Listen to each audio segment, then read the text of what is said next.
What is good, ladies and gentlemen? Welcome back to the channel once again. My apologies for the lack of videos over the last few days. I've been very busy in real life, but we're back at it again.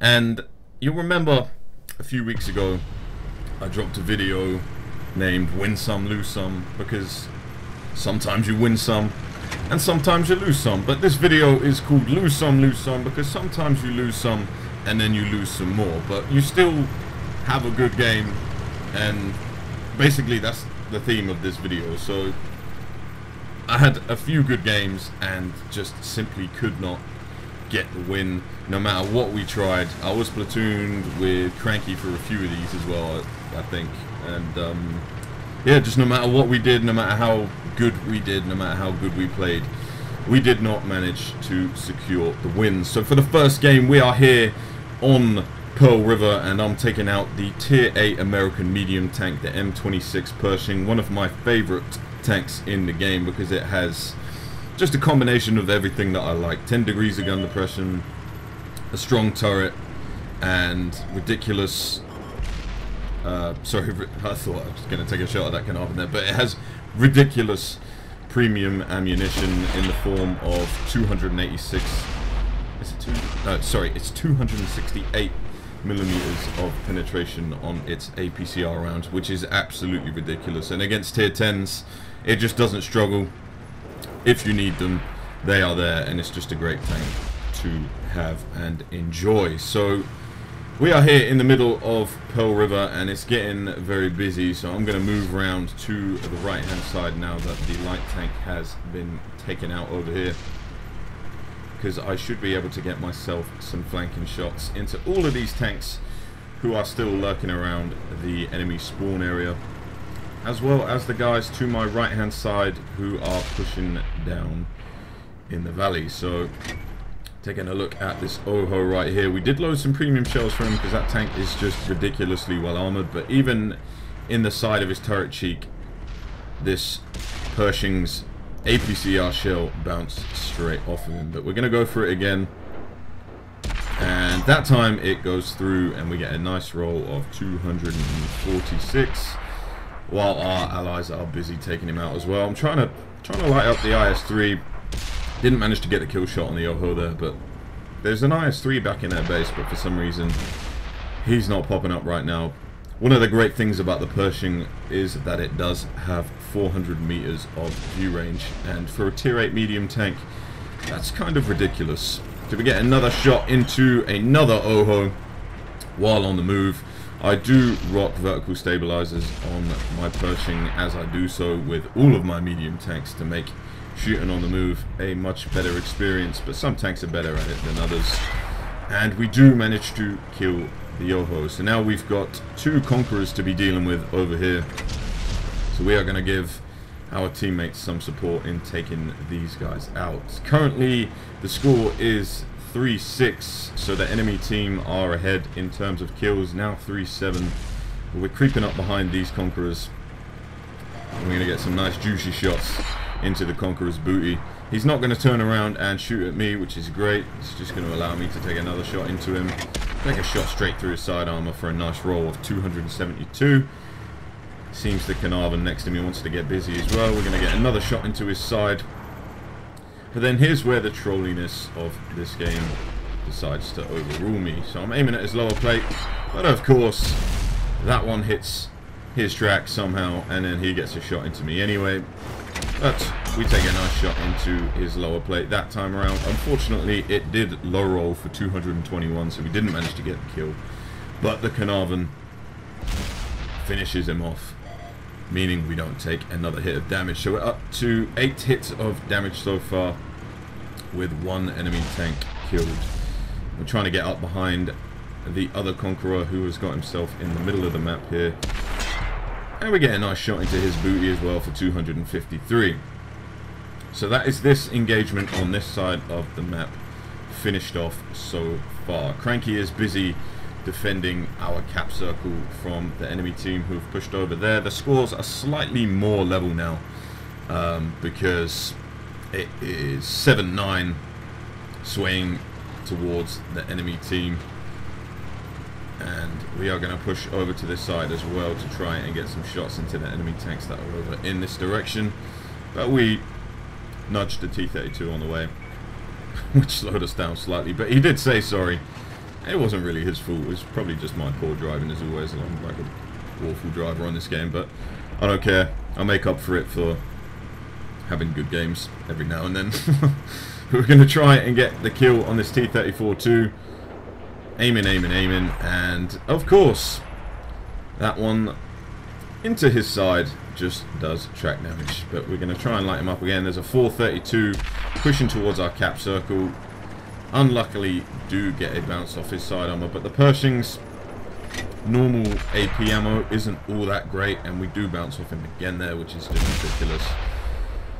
But yeah, the Pershing's normal ammo isn't all that fantastic. The APCR is ridiculous, but its normal AP is kind of underwhelming. But we do manage to penetrate, and we get the T-32 to take him out, giving us some spot damage along the way, because the 400 meters of view range combined with optics, which is how I run my Pershing, is just ridiculous. It means you have 440 meters of view range without any of the view range perks trained. So we get a nice shot into the Carnarvon's side turret armor, and that finishes him off as well. So now the scores are even at 11-11.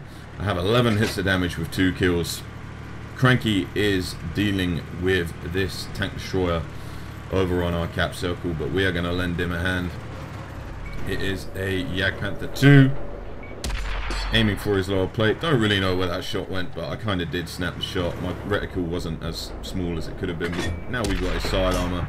That's comfortably going to go through, and we secure our 3rd kill, saving Cranky from taking some damage and securing our 12th hit of damage of the game. So now we're going to move down into the valley area of the map to take out, or try and take out, the T-32 and IS-3, which are fighting the Carnarvon over on this side, but we're unable to save the Carnarvon's life. He gets taken out by the T-32, and now the IS-3 and the T-32 are engaging our other heavy tank over here. Try to get a side shot into the IS-3 and track him, but unfortunately that one must have hit his spaced armor, and that's why it didn't penetrate. But we do get a nice shot into his side armor right there. Unfortunately only for 202, which is not the highest of damage rolls in this tank whatsoever. Now I'm trying to bait the IS-3 to come towards me so that I can get up behind the T-32 while the IS-3 wastes his time trying to climb up the hill and around the mountain here. Now I'm using APCR here because the IS-3 is a very tough tank to take out with standard ammunition in the Pershing. Speaking from experience, it's always a difficult experience to take it out with just AP, and like I said, 268mm of penetration with the APCR rounds. It makes mincemeat of tier 10s, and unfortunately my snapshot bounces off the T-32 while he damages my ammo rack and damages my track as well. But we do have a better rate of fire than the T-32,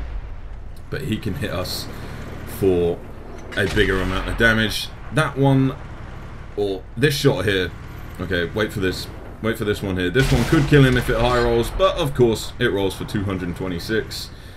And I'm not saying I would have escaped the IS-3 had I have killed him sooner, because I probably wouldn't have, but the IS-3 comes around the corner and takes me out. So that is the end of my contribution to the game. 17 hits of damage, 4 kills, 3 critical hits, and 2 assisted hits of damage as well. But now it's just Cranky versus the IS-3, and I'm going to speed up this part of the replay and we will move on to the next one, because unfortunately Cranky wasn't able to take out the IS-3 and we did lose the game. But he did have a very good game. He did. Cranky, in fairness, he did have a good game. He racked up 4,000 damage, which you are going to see shortly. But I'll speed up this part of the replay so that we can get into the next replay, and I'll catch you on the results screen so that we can talk about how the game went. So see you there in just a second.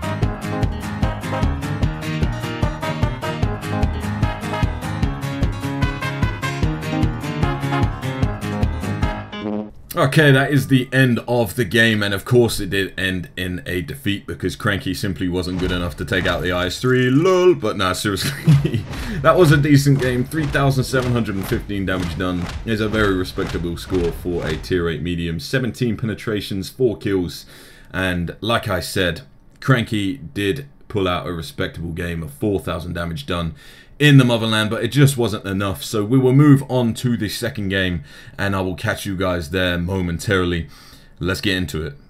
Alright, ladies and gentlemen, welcome to the second game. We are here on Ensk, and it is not Ensk War, it is just the normal version. I'm taking out the Object 268, the tier 10 Russian tank destroyer, one of the tanks that likes to troll me most in the game, hence my distaste towards this tank. I just don't like it very much. I don't like the lack of the horizontal gun arc. I don't like the lack of the turret. Casemate TDs just aren't my thing, man. They never have been, and I don't think they ever will be. But just yeah, it's not as fun as I like it to be. Obviously, it's great when it works. It's ridiculous when it works. I have had some crazy good games in this tank, but it's just it's one of those tanks that's fallen out of favor with me. But we're here on Ensk, and we're gonna see how we do. Pushing up early game to this spot, which I like. Oh, and oh, there's a Centurion 7-1. How would you like to lose 800 health off straight off bat, comrade? 806 years. Get punished, bitch. But that's basically the nature of the 268. It's just like roll forward, point gun at enemy, and slap them for 795 while tracking them as well. Hello, E75. Would you like to be damaged? Yes, you would. Now we do take a shot from the AMX AC-48, but the E-75 is blocking him from retreating, and we slap him for 791. If that was, you know, if that was an average roll, I think we would have one-shot him. Pretty sure we would have. I don't know what health that thing has, but just going by the look of his HP right there, we definitely would have slapped him, and that would have killed him. This is a spot that I like to sit in on Enks, especially with tanks that have a decent hold-down ability, like the Chieftain. But hey, 75. Come and lose 854 health and get your engine damaged as well, because the 268 is perfectly balanced. So this is the 268 when it's performing for me. I don't think I'll ever show you when it's not performing for me, because it makes me want to... I can't even describe what it makes me want to do. It just makes me want to uninstall and never play the game again. But the E75 gets taken out, so we're going to push up and see if we can get some shots at this Jaeger right here. But just as I'm aiming for him, the friendly E75 in front of us decides to sit in our field of death and blocks us from taking any shots at him. But the E75 is going to reverse any time now. There we go, and we do manage to get a shot at the Jaeger, aiming for the hatch on top of his casemate, but it does unfortunately bounce off and we don't get any damage done. So now we have to back up so as not to take any damage in return. The STI isn't going to sit there long enough for me to take a shot at him. But now it's time to play aggressively. Sitting here and being passive is not going to work for the whole game. So we are going to have to push up and try and get some more damage done. There's a juicy T30 to be shooting at, as well as the STI. Tried to get a shot at the AMX 3090 there, but did not realise he was behind the building. So we didn't manage to get a shot off at him, which would have taken him out.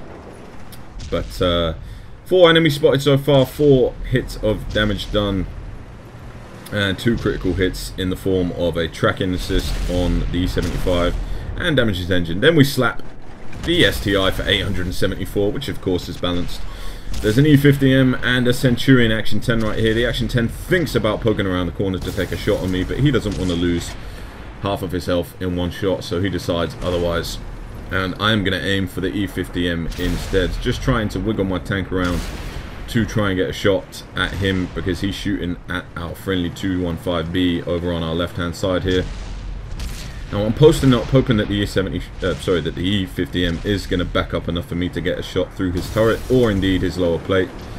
Now I'm at the perfect position right here. He backs up. We get a shot straight through his turret for 917, which is a very nice roll above the average of 850. A T110E4 and an IS-7 are pushing round to the left-hand side, so we're going to have to focus on these guys.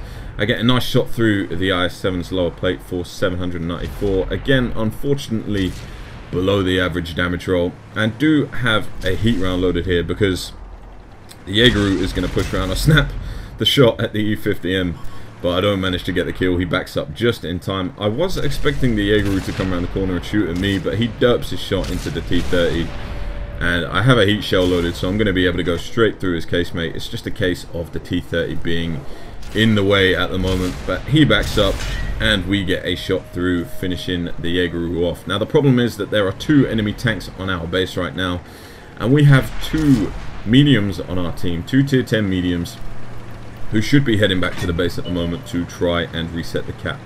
But for some reason they're not. For some reason they're not moving from the spot where they're at. And that ultimately is going to cause us to lose the game. So we don't get any more shots. We only got 8 hits of damage at this point. I'm going to fast forward again to the game ending, and I'll catch you boys in the result screen. In fact, no, you know what? I'm not going to fast forward because there's only 5 seconds left of this game anyway. But we did try to move towards the cap to get the flag reset, but maybe I could have moved sooner. I don't know. Maybe it's my fault for relying on random teammates in fast medium tanks to get back and reset the cap, but that's not what happened in the end. But we did rack up a very respectable score of 6,000 damage done with a high caliber medal, sniper medal, and Confederate medal as well. But again, just not enough to win the game. Of course, that was a different situation because the enemy capped out, but we will move on to the 3rd and final game now, and I will see you guys there momentarily. Okay, ladies and gentlemen, welcome to the 3rd and final replay of this video. We are here in the M48 Patton, and we are on Fjords, and the game mode is Team Destruction, and we're going to see how we fare, although you guys should probably have an idea of how the battles are going to go right now. But pushing up to the middle area of the map is where I like to go in my medium tanks on Fjords to try and get some early spots and some nice juicy side shots into the side of our enemies. And I think I debated going to the hill to start with on this map because that's also a viable tactic as well, especially in something like the M48, which has 10 degrees of gun depression. But I do like to head over to the area where I am heading to, and you will see me get there in approximately, I don't know, 30 seconds or so. But this map was fun for one reason, which you're going to see, or this match, sorry, was fun for one reason, which you're going to see shortly.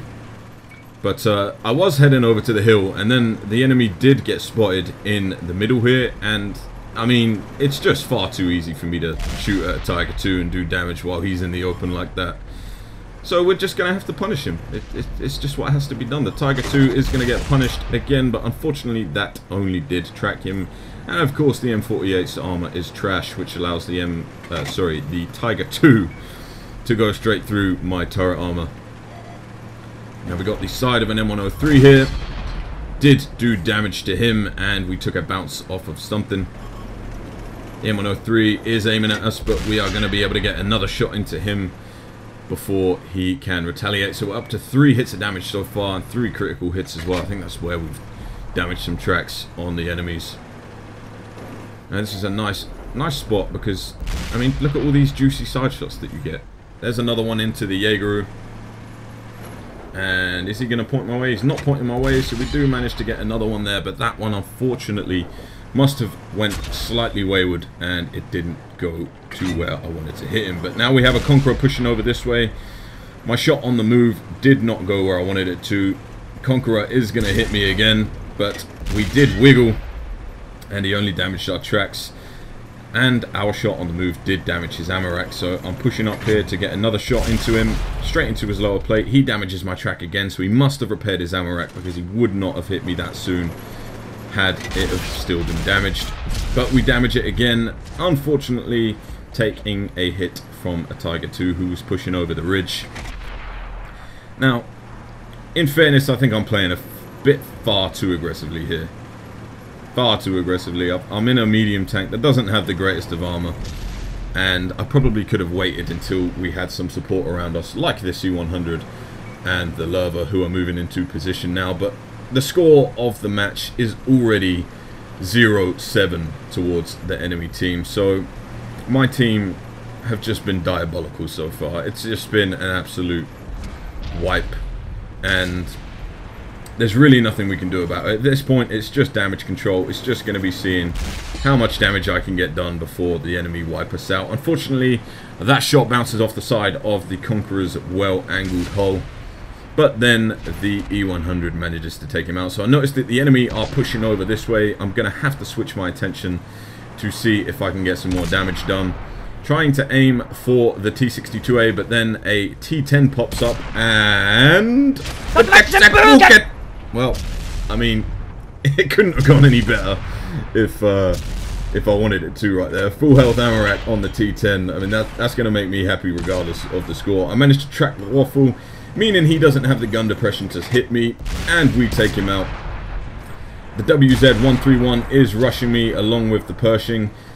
A high roll here probably would have killed him, but it doesn't, and then the Pershing takes me out.